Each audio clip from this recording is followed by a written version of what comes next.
जय हिंद दोस्तों, नमस्कार। बात कर लेते हैं दिन भर की सारी बड़ी खबरों की, जहां सबसे पहले आपको बताएंगे भारत से नफरत की हदें ही पार कर दी बांग्लादेश ने। वहां कट्टरपंथियों ने तिरंगे के साथ कर दिया ऐसा घिनौना काम, देखकर खौल जाएगा हर भारतीयों का खून। यहां तक कि इस अपमान के लिए भारत जब चाहे तब बांग्लादेश में सन्नाटा पसार सकता है। बताएंगे दोस्तों कौन सी हरकत की है इस बांग्लादेश के कट्टरपंथियों ने। दूसरी ओर आपको बताएंगे जहां पर अब एक नई खबर निकलकर सामने आई है, वहां से जहां अल्लाहू अकबर कहो नहीं तो हिंदुओं का गला काटने की धमकी दी जा रही है। बताएंगे कांपते नजर आ रहे हिंदू समुदाय। और अब जब भारत ने बांग्लादेश पर एक्शन लेने की बात कही और भारत ने यूनुस को कहा कि कट्टरपंथियों को रोको, तो उल्टा भारत को ही जवाब दे दिया यूनुस ने। दोस्तों सारी जानकारियां विस्तार से बताने वाले हैं। लगे हाथों आपको बताएंगे जहां पर डोनाल्ड ट्रंप के कैबिनेट में भारतीयों की भर्ती पर परेशान हो गया शहबाज शरीफ का कैबिनेट, पूरा का पूरा कुनबा, पूरा का पूरा मंत्रालय। कैसे डोनाल्ड ट्रंप ने उड़ाई शरीफ सरकार की नींद। तो वहीं एकनाथ शिंदे के बयान के बाद कि प्रधानमंत्री नरेंद्र मोदी जी और अमित शाह जी जो फैसला लेंगे मुझे मंजूर होगा, जिसको सीएम बनाएंगे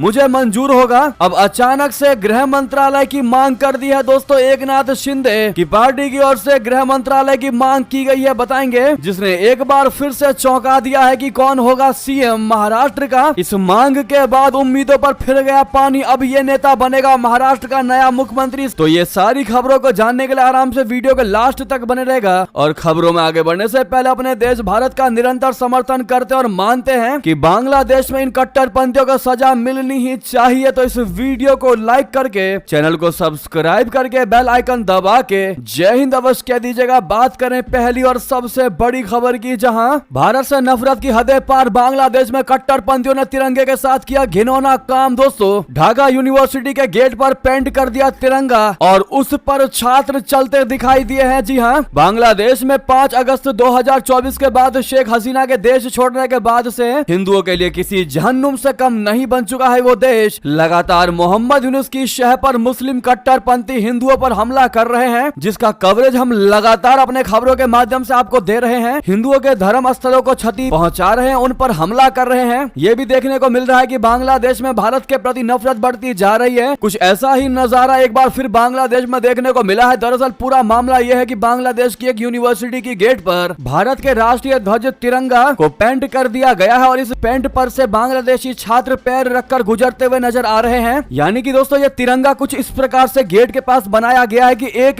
एक इंच भी जगह ऐसी नहीं बची है जहां पर छात्र बिना तिरंगे पर पैर रखे गुजर सके। यानी कि कट्टरपंथियों ने ऐसी चालें चली है कि गेट पर तिरंगा बना दिया है ताकि उस पर से उसको लांघते हुए लोग निकले, उस पर पैर रखते हुए लोग निकले। सोशल मीडिया पर यह तस्वीर काफी ज्यादा वायरल हो गई है। जैसे ही इसको अपलोड किया गया तुरंत वायरल हो गई और भारत में हर किसी ने बांग्लादेश को घेरने की कोशिश की और भारत की मोदी सरकार से एक्शन की मांग की है। Bangladesh university of engineering and technology के गेट पर तिरंगा झंडा बना हुआ है। छात्र तिरंगे पर पैर रखकर यूनिवर्सिटी आते जाते हैं। वे भारतीय झंडे पर इस तरह पैर रखते हैं मानो उसको कुचलने में उनको मजा आ रहा हो, जिसने हर एक भारतीयों के खून को खौला दिया है। ये खबर कितना वैलिड है दोस्तों, जिसके लिए हमने बहुत सारे आपको सर्च करके स्क्रीनशॉट लगा दिए, आप देख ही पा रहे होंगे, जहां पर हर किसी ने इस बात को बताया है कि बांग्लादेश ने ऐसा करके भारत को जगा कर रख दिया। उसके बाद अब क्या सरकार फैसला लेगी, ये देखने वाली बात रहेगी। बहरहाल दोस्तों आपकी इस पर राय तो बनती है, देखते हैं भारत की जनता क्या राय देती है हमारे कमेंट सेक्शन में, और क्या एक्शन लेना चाहिए ऐसे कृत्य पर बताना बिल्कुल मत भूलिएगा। लेकिन आपसे रिक्वेस्ट है अंत में वीडियो को शेयर कर दीजिएगा ताकि हर किसी को ये रूप पता चल सके बांग्लादेश के कट्टरपंथियों का, जो भारत की आन शान और मान को घटाने की कोशिश पर लगा हुआ है। वहीं बता दें इतना ही नहीं, एक और खबर निकलकर सामने तो ये आ रही है कि अल्लाहू अकबर कहो नहीं तो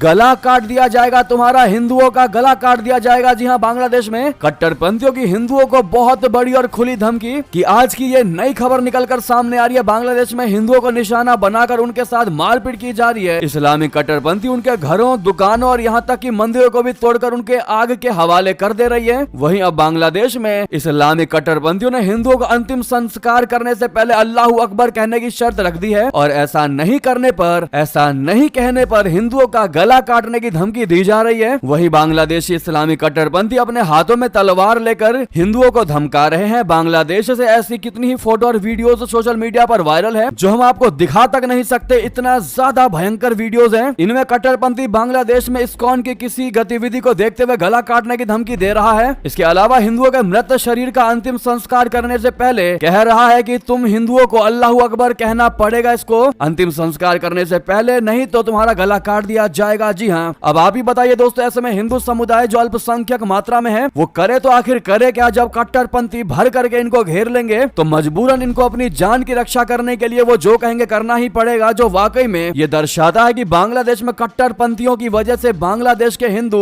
जीते जी मरने को तैयार हैं, लेकिन अब तक उनके साथ कोई भी देश खड़ा दिखाई नहीं दे रहा। यहाँ तक कि भारत भी बात से मामले को सुलझाने की कोशिश कर रहा है, लेकिन यूनुस सरकार उल्टा जवाब देती दिखाई दे रही है भारत को। भारत चाह रहा है कि बात से चीजें सुलझ जाए तो बेहतर है, वरना एक्शन तो ले ही लेंगे। भारत ने जब सख्ती दिखाई बांग्लादेश पर तो उल्टा भारत को जवाब दे दिया बांग्लादेशी पीएम यूनुस ने। कह दिया कि भारत में ही हो रही है मुस्लिमों पर क्रूरता और अनगिनत घटनाएं, उनको रोके पहले। जी हाँ, बांग्लादेश ने शुक्रवार को दावा किया है कि भारत अल्पसंख्यक समुदायों की सुरक्षा पर दोहरे मानदंड अपना रहा है और पड़ोसी देश यानी भारत की मीडिया पर ढाका के खिलाफ बहुत बड़े पैमाने पर दुष्प्रचार अभियान चलाने का आरोप लगाया गया। देशद्रोह के आरोप में हिंदू नेता चिन्मय कृष्ण दास की गिरफ्तारी को लेकर उपजे विवाद के बीच बांग्लादेश की अंतरिम सरकार के कानून मामलों के सलाहकार आसिफ नजरुल ने फेसबुक पर एक पोस्ट में कहा कि बांग्लादेश को लेकर भारत की गैर वाजिब चिंता जारी है। तो यह है उल्टा बांग्लादेश का ही भारत पर जवाब। अब ऐसा लग रहा है कि भारत को लातों से ही समझाना पड़ेगा बांग्लादेश को। जी हाँ, यानी कि अब फिजिकल एक्शन लेना ही पड़ेगा अपने भारत को।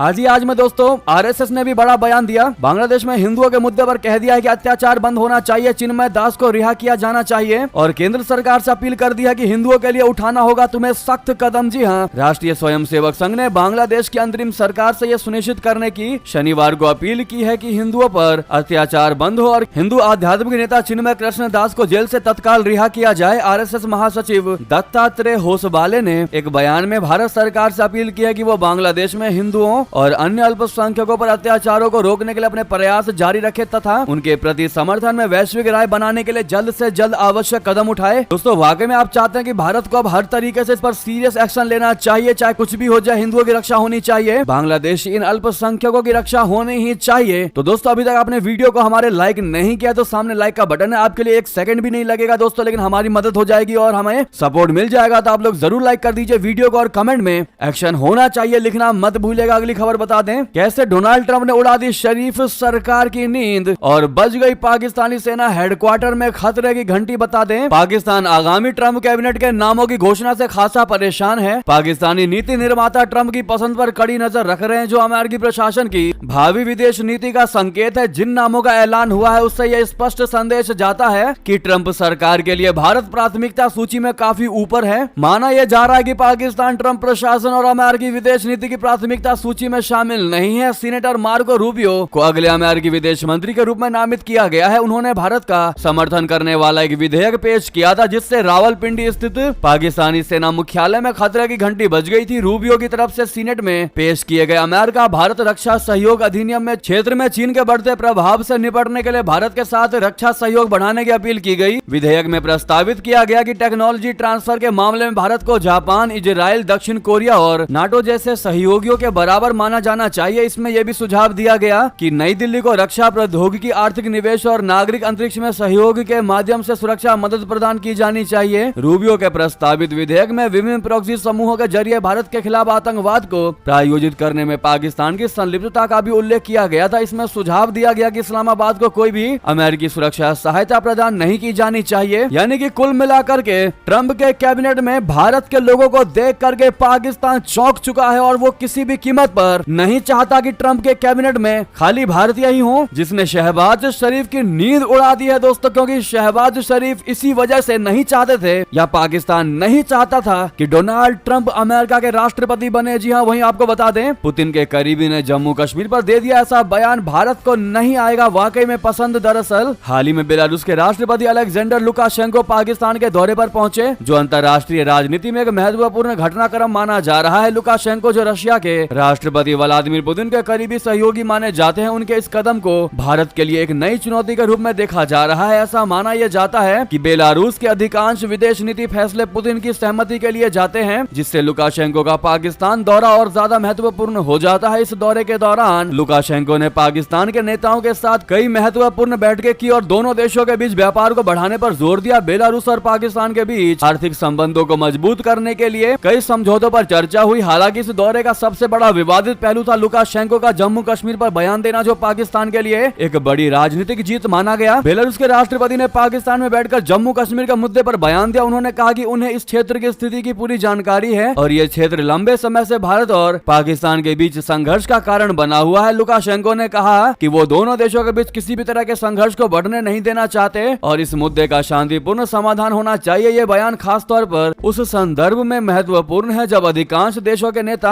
जम्मू कश्मीर पर कोई टिप्पणी करने से बचते हैं, खासकर जब भारत रशिया के राष्ट्रपति पुतिन की हो। जैसा कि हमने आपको पहले बताया था दोस्तों, जब अभी हाल ही में लुकाशेंको जब सबसे पहले फर्स्ट टाइम पाकिस्तान पहुंचे थे, उस वक्त जब कश्मीर का मुद्दा शहबाज शरीफ ने उनके सामने रखने की कोशिश की तो उन्होंने कहा मैं कश्मीर पर कोई बयान नहीं दूंगा क्योंकि मैं यहाँ व्यापार करने आया हूँ। व्यापार की बात करो, बिजनेस की बात करो, ट्रेड की बात करो, मैं उन हर मुद्दों पर अपना बयान दूंगा, बातचीत करूंगा, लेकिन कश्मीर के मुद्दे पर मुझे कुछ भी नहीं कहना। लेकिन अब इन्होंने ऐसा बयान देकर वाकई में दोस्तों भारत को नाराज तो कर ही दिया है, क्योंकि भारत कभी भी नहीं मानता कि कश्मीर का मुद्दा कोई मुद्दा है, क्योंकि कश्मीर भारत का था, है और भारत का ही रहेगा। ऐसे में हमारे लिए ये कोई मुद्दा नहीं है और लुकाशेंको का ये बयान वाकई में सबको चौंका रहा है कि उन्होंने ऐसा बयान कैसे दे दिया। साथ ही साथ अगली खबर बता दें, चीन के दूसरे सबसे शक्तिशाली इंसान ने यूं ही नहीं पाकिस्तानी सेना प्रमुख से की मुलाकात, भारत को भी डाल दिया खतरे में। दोस्तों क्या है ये खबर आपको बता दें, चीन के राष्ट्रपति शी जिनपिंग के बाद देश में दूसरे सबसे शक्तिशाली इंसान झांग योउक्जिया ने बुधवार को अचानक से पाकिस्तान का दौरा किया। झांग चीन की शक्तिशाली सेना को कंट्रोल करने वाले सेंट्रल मिलिट्री कमीशन के वाइस चेयरमैन हैं। झांग ने पाकिस्तानी सेना प्रमुख जनरल असीम मुनीर से मुलाकात की है। चीनी सेना के इस शीर्ष अधिकारी का ये पाकिस्तान दौरा ऐसे समय पर हुआ है जब पाकिस्तान में सीपीईसी से जुड़े चीन के कई इंजीनियरों पर खूनी हमले बढ़ गए हैं। कई चीनी लोगों के मारे जाने के बाद चीन ने अपने 300 सैनिकों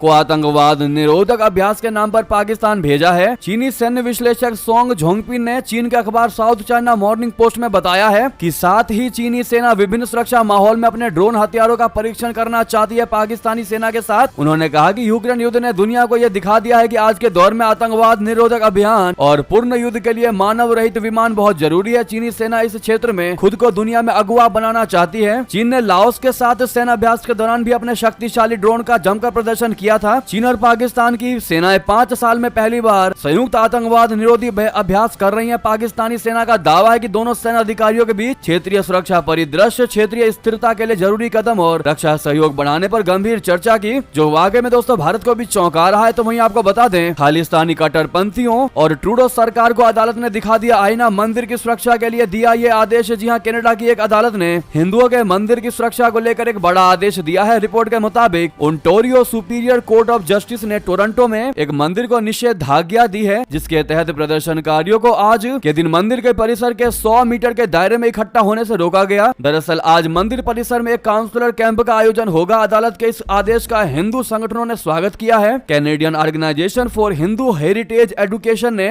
इस फैसले पर कहा कि ये एक मिसाल कायम करने वाला फैसला है जो सभी कनाडाई राजनेताओं, पुलिस फोर्सेस और सबसे महत्वपूर्ण रूप से मंदिरों में होने वाले कार्यक्रमों में विरोध प्रदर्शन करने की योजना बना रहे खालिस्तानियों को एक सख्त मैसेज भेज रहा है। तो उधर खालिस्तानी आतंकी अर्श डल्ला को कनाडा में मिली जमानत, जबकि भारत में 70 एफआईआर दर्ज है इसके खिलाफ, लेकिन वहां उसको जमानत दे दी गई है। दोस्तों पिछले दिनों गिरफ्तार किए गए अर्श डल्ला को $30,000 के निजी मुचलके पर जमानत मिली है। डल्ला कभी लॉरेंस बिश्नोई गैंग का सदस्य था, लेकिन आज उसका जानी दुश्मन बन चुका है। मामले की अगली सुनवाई 24 फरवरी 2025 को होगी। मोस्ट वांटेड गैंगस्टर अर्श डल्ला को 28 अक्टूबर को कनाडा पुलिस ने गिरफ्तार किया था। उसे महज 1 महीने के अंदर ही जमानत दे दी गई। आपकी जानकारी के लिए आपको बता दें, भारत डल्ला को 2023 आतंकी घोषित कर चुका है। एनआईए की चार्जशीट में दावा किया गया था कि अर्श डल्ला पंजाब के युवाओं को कनाडा बुलाकर आतंकी गतिविधियों में भी शामिल कर रहा है। पुलिस को उसके पास से कई हाईटेक हथियार भी मिले थे। अर्श डल्ला का पूरा नाम अर्शदीप डल्ला है। वो मूल रूप से पंजाब के मोगा का रहने वाला है। तो उधर भारत से दुश्मनी, ट्रंप से धमकी,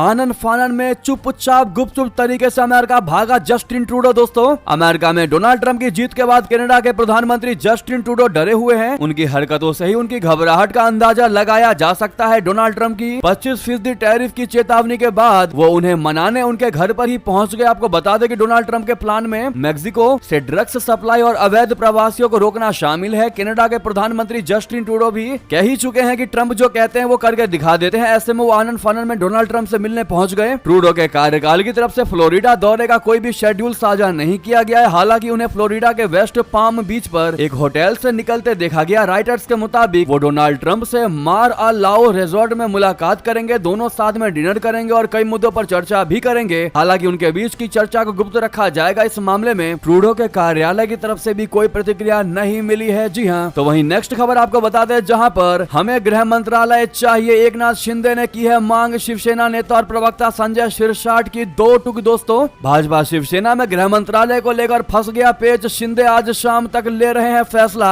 भाजपा विधायक दल की बैठक अब 30 दिसंबर को होगी। बता दें, महाराष्ट्र की सियासत में अब पद को लेकर खुलकर दावेदारी सामने आ रही है। अब तक तो मजाक चल रहा था, लेकिन शिवसेना नेता और प्रवक्ता संजय शिरसाट ने आज खुलकर कह दिया है कि उनकी पार्टी शिवसेना को गृह मंत्रालय ही चाहिए। एकनाथ शिंदे ने भी उसकी मांग की है। गृह विभाग की मांग कोई गैर नहीं है। संजय शिरसाट ने कहा कि अगर बीजेपी के पास मुख्यमंत्री पद जाता है तो हमें गृह मंत्रालय चाहिए। एकनाथ शिंदे के मुख्यमंत्री रहते हुए हमने उन्हें गृह मंत्रालय दिया था। तो वहीं एकनाथ शिंदे के उनके गांव जाने के सवाल पर संजय ने कहा कि जब भी मुख्यमंत्री कोई बड़ा फैसला लेते हैं या फिर मानसिक शांति चाहिए होती है तो वो अपने गांव जाते हैं। उन्होंने कहा कि सोमवार को हमें जानकारी है कि बीजेपी का नेता चुना जाएगा, उसके बाद हम मंत्रिमंडल को लेकर बातचीत करेंगे। जी हाँ, संजय रावत का हार की वजह से मानसिक संतुलन ठीक नहीं है। इन लोगों को हार बर्दाश्त नहीं हो रही। इन लोगों ने चुनाव से पहले ही सारे विभाग बांटना शुरू कर दिया था, मगर राज्य की जनता ने इन लोगों को धोबी पछाड़ दिया है। सूत्रों के मुताबिक एकनाथ शिंदे डिप्टी सीएम का पद लेने को तैयार हो चुके हैं, लेकिन वे गृह मंत्रालय पर अड़े हुए हैं। 29 नवंबर को शिंदे दिल्ली में गृह मंत्री अमित शाह से मुलाकात के बाद मुंबई लौटे और सभी कार्यक्रम रद्द करके अपने गांव सितारा निकल गए। ऐसा लग रहा है दोस्तों कि आज शाम से रात तक वो कोई बड़ा फैसला ले सकते हैं। इसी बीच ये थी कि सारी बड़ी खबरें। आपको खबर कैसी लगी कमेंट में बताना बिल्कुल मत भूलिएगा, लेकिन वीडियो को लाइक करके चैनल को सब्सक्राइब करके बेल आइकन दबा के कमेंट में जय हिंद कहते हुए वीडियो को भाइयों में, साथियों में, रिश्तेदारों में शेयर अवश्य कर दीजिएगा। व्हाट्सएप, फेसबुक, एक्स के माध्यम से। मिलता अगली खबर में। बहुत बहुत धन्यवाद। जय हिंद, जय भारत।